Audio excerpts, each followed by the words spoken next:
All over West Bengal জুড়ে এই মুহূর্তে চাকরি বিজ্ঞপ্তি প্রকাশিত হলো, যেটা কিন্তু আপনাদের এলাকার যে বিডিও অফিস রয়েছে সেই বিডিও অফিসে কর্মী নিয়োগের একটা নতুন চাকরি বিজ্ঞপ্তি আপনারা দেখতে পারবেন। সে ব্লক অফিসে বহু প্রতীক্ষার পর এই মুহূর্তে চাকরির যে বিজ্ঞপ্তি প্রকাশিত হয়েছে, এখানে আপনারা আবেদন করবেন অফলাইনের মাধ্যমে বিডিও অফিসে গিয়ে ফর্মটি জমা করুন। তবে এখানে যে সিলেকশন প্রসেস রয়েছে সেটা শুধুমাত্র ইন্টারভিউর মাধ্যমে, আর এখানে অল ওভার ওয়েস্ট বেঙ্গল জুড়ে আবেদন করতে পারবেন। তবে নির্দিষ্ট একটি গ্রাম পঞ্চায়েতের আন্ডারে এই কাজটি কিন্তু পাবেন। অনেকে বলছেন পার ডে গ্রাম পঞ্চায়েত ভিত্তিক চাকরি বিজ্ঞপ্তি প্রকাশিত আপনি করতেই চলেছেন। তো দেখুন ইতিমধ্যে প্রত্যেকটি নোটিশ, এই যে গ্রাম পঞ্চায়েত ভিত্তিক নোটিশ এই মুহূর্তে কিছুদিন, এই 2-3 দিন ধরে কিন্তু প্রচুর প্রকাশিত হয়েছে বিভিন্ন রকম জেলায়। আপনারা কিন্তু গ্রাম পঞ্চায়েত ভিত্তিক চাকরি দেখতে চান, সেটা কিন্তু কমেন্ট সেকশনে অনেকেই কিন্তু কমেন্ট করেছেন। আপনাদের জেলার নাম আপনারা অনেকে কমেন্ট করেছেন, সেই সকল অনুযায়ী আমি কিন্তু এই সকল ভিডিও কন্টিনিউ দিয়ে আসছি। গভর্নমেন্ট যেভাবে বিজ্ঞপ্তি প্রকাশ করছে আমরা শুধুমাত্র জাস্ট আপনাদের সামনে প্রেজেন্ট করছি, ঠিক আছে?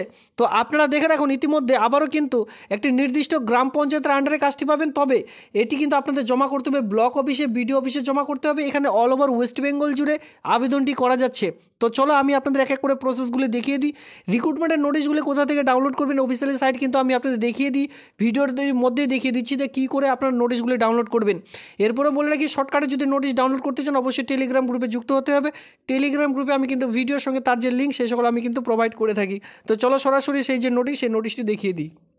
তো এখানে আপনারা সময়সীমা দেখতে পারবেন। এখানে কী বলা হচ্ছে, 19 তারিখ থেকে আবেদনটি শুরু হয়েছে সকাল 11টা থেকে, আর আবেদনটি চলবে 9/4/2025 বিকেল 4টা পর্যন্ত, মানে অফিসিয়ালি টাইম অনুযায়ী আপনারা কিন্তু যে ফর্ম সেটি কিন্তু জমা করতে পারবেন।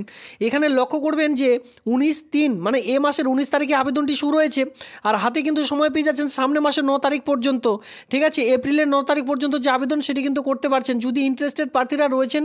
বেশি দেরি না করে, কালকে যেহেতু শনিবার রবিবার এই দুটো দিন বাদ দিয়ে সোমবার থেকে শুক্রবারের মধ্যে অফিসিয়ালি টাইম 11টা থেকে বিকেল 4টা পর্যন্ত যে ফর্ম, সেই সকল ফর্ম কিন্তু জমা নেওয়ার কাজ চলবে। তো অবশ্যই আপনারা লাস্টের দিন কিন্তু অবশ্যই যে 4টার সময় যাবেন এটা কিন্তু মনোভাবনা রাখবেন না, অবশ্যই তার আগে গিয়ে ফর্মটি জমা করার চেষ্টা করবেন। এবার ভিডিওতে শুরুতেই কিন্তু বলেছিলাম যে সাক্ষাৎকারের মাধ্যমে এখানে নিয়োগ প্রক্রিয়া রয়েছে, কোনোরূপ রিটেন টেস্ট নেই, মানে ইন্টারভিউর ভিত্তিতে পুরো প্রসেসটিকে কমপ্লিট করতে চলেছে। যেখানে এখানে আপনারা দেখতে পাচ্ছেন যে 17/4/2025 তারিখে যে আপনাদের ইন্টারভিউ সেটি কিন্তু আপনাদের কিন্তু হবে। যারা মানে এক কথা আবেদন করবেন, ঠিক আছে, সঠিকভাবে আবেদন করবেন, তারা কিন্তু 17 তারিখে উপস্থিত থাকবেন। কোথায়? এই যে শাসকের একটি অফিস রয়েছে, যেটা 11টা থেকে দুপুর 1টা পর্যন্ত আপনাদের যে এক কথায় এই যে ইন্টারভিউ কিন্তু চলবে। সেক্ষেত্রে আপনাদের 10টার সময় এই যে আমি আপনাদের দেখিয়ে দিলাম এই এসডিও অফিসে কিন্তু উপস্থিত থাকতে হবে, যেটা বলা রয়েছে যে মহকুমা শাসকের অফিসে গিয়ে আপনাদের উপস্থিত থাকতে হবে 10টার সময়।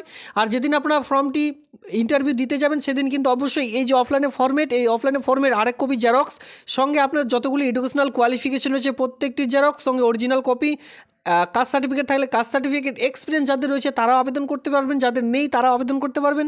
সেক্ষেত্রে আপনাদের কাছে যতগুলি ডকুমেন্টস রয়েছে সমস্ত রকম এক কথায় দেওয়ার মতো যে সকল ডকুমেন্টসগুলি রয়েছে, এক্সপিরিয়েন্সগুলি রয়েছে, প্রত্যেকটি সেলফ অ্যাটাস্টেড করে আপনারা কিন্তু রেডি করে রাখবেন। তার সঙ্গে অরিজিনাল ডকুমেন্টস রাখবেন, সেখানে ভেরিফিকেশন করা হবে। ভেরিফিকেশন ঠিকঠাক আপনাদের যদি ডকুমেন্টসগুলি থাকে সঙ্গে সঙ্গে কিন্তু ইন্টারভিউতে বসতে পারবেন, যেটা 11টা থেকে 1টা পর্যন্ত আপনাদের যে ইন্টারভিউ সেটা কিন্তু চলবে। দেখুন নেম অফ দ্য এসএইচজি, এখানে আপনার কিন্তু যে নাম, আপনার নামটি ব্লক লেটারে ফিল আপ করতে বলা হয়েছে। তো নামটি যেহেতু ব্লক লেটারে ফিল আপ করতে বলা হয়েছে, বাকি সমস্ত রকম তো ব্লক লেটার নেই। তো আমি আপনাদের বলবো অফলাইনে যে সকলেই ফর্ম ফিল আপ করুন না কেন অবশ্যই প্রত্যেকটি ব্লক লেটারে দিলে সেটা কিন্তু স্ট্যান্ডার্ড লেভেলের বোঝায়, বা সেটা আপনাদের এই যে ব্লক লেটারে লিখবেন সেক্ষেত্রে কিন্তু তারাও বুঝতে পারবে, যেখানে জমা করবেন তারা যে আপনাদের যে এই খামগুলি থেকে খুলে খুলে দেখবে এই অ্যাপ্লিকেশনগুলি ঠিকঠাক রয়েছে কিনা, তখন কিন্তু তাদেরও সুবিধা হবে। তো সেক্ষেত্রে আপনার নাম, এরপরে আপনার যে এক কথায় ফাদার্স বা মাদার্স নেম সেটা এখানে কিন্তু বসাতে হবে। এরপরে দেখতে পাচ্ছেন পার্মানেন্ট অ্যাড্রেস, আপনার যে পার্মানেন্ট অ্যাড্রেসটি রয়েছে যেটা আপনাদের ভিলেজ, এর সঙ্গে পোস্ট অফিস, পুলিশ স্টেশন, এর সঙ্গে আপনাদের ডিস্ট্রিক্টের পর আপনাদের কিন্তু যে পিনকোড নাম্বার এই সমস্ত রকম বসাতে হবে। এরপরে ডেট অফ এসএইচজি ফরম্যাট অনুযায়ী আপনাদের যে ডেট মান্থ ইয়ার রয়েছে সেই অনুযায়ী ডেট, এরপর আপনার মান্থ, এরপর ইয়ার বসাতে হবে। মাধ্যমিকের অ্যাডমিট কার্ড অনুযায়ী কিন্তু এখানে আপনারা বসাবেন। এরপরে বলা হয়েছে total member of the SHG, আপনারা টোটাল কতজন মেম্বার রয়েছেন সেটা এখানে দিতে বলা হয়েছে। তো এইভাবে করে ছোট্ট একটি আপনাদের গুরুত্বপূর্ণ ফর্মটি রয়েছে, এই ফর্মটি একটু ফিল আপ করে নেবেন। এখানে দেখতে পাচ্ছেন name of the panchayat, name of the সংসদ, আপনার সংসদের নাম, এর সঙ্গে আপনার গ্রাম পঞ্চায়েতের নাম, এরপরে খুবই গুরুত্বপূর্ণ আপনার মোবাইল নাম্বার, এটি কিন্তু এখানে দিতে বলা হয়েছে। এরপরে সেলফ অ্যাটাস্টেড ফটোকপি, এই ফর্মটির সঙ্গে আপনারা যে সকল ডকুমেন্টসগুলো অ্যাটাচ করবেন সেটা হচ্ছে academic qualification certificate, marksheet, at last one member. এখানে কি বলা হয়েছে যে প্রুফ অফ ডকুমেন্টস SHG, এখানে কিন্তু প্রুফ অফ ডকুমেন্টস যে SHG যে ডকুমেন্টস প্রুফ সেটা কিন্তু দিতে হবে। এর সঙ্গে আপনাদের সার্টিফিকেটগুলি দিতে বলা হয়েছে, এডুকেশনাল কোয়ালিফিকেশন যতদূর রয়েছে সেটা আপনারা দেবেন। সিগনেচার অফ দ্য অ্যাপ্লিক্যান্ট, এখানে কিন্তু আপনাদের যে সিগনেচার সেটা করে দিয়ে ডেট প্লেস দিয়ে আপনারা কিন্তু ফর্মটি জমা করে দিতে পারেন। দেখুন রিক্রুটমেন্টের বিজ্ঞপ্তি প্রকাশিত হয়েছে কোথায়? সমষ্টি উন্নয়নের অধিকারিকের কার্যালয়, যেটা কিন্তু সুতাহাটা উন্নয়ন ব্লক, যেটা গ্রাম আমলাট, ঠিক আছে, গ্রাম হচ্ছে আমলাট, এরপরে ডাকঘর ও থানা হচ্ছে সুতাহাটা, জেলা হচ্ছে পূর্ব মেদিনীপুর, পিনকোড নাম্বার এখানে আপনারা অন স্ক্রিনে দেখতে পাচ্ছেন।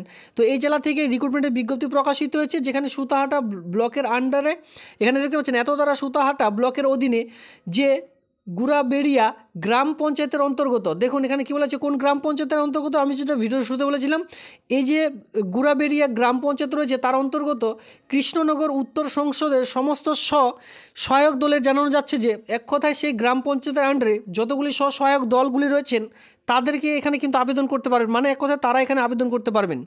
সকলকেই যে আহ্বান করা আছে যে মাননীয় জেলা সংখ্যালঘু অধিকারিকের পূর্ব মেদিনীপুর, যেটা স্মারকলিপি এখানে দেওয়া হয়েছে, এর অধীনে কিন্তু একটি আবেদন চলছে চুক্তিভিত্তিক, কিন্তু এই যে এই কাজটি কিন্তু আপনারা পাবেন।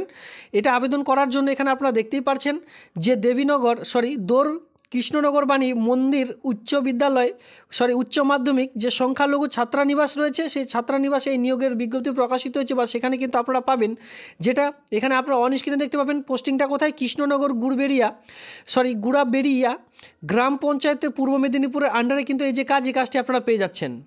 রিক্রুটমেন্টের নোটিশটি ডাউনলোড করবার জন্য আপনাদের কিন্তু এই সাইটে ভিজিট করতে হবে, এই সাইট থেকে আপনারা রিক্রুটমেন্টের নোটিশটি ডাউনলোড করে নিতে পারবেন। এই ছিল আজকের ভিডিও দেখবার জন্য আপনাদের অসংখ্য ধন্যবাদ।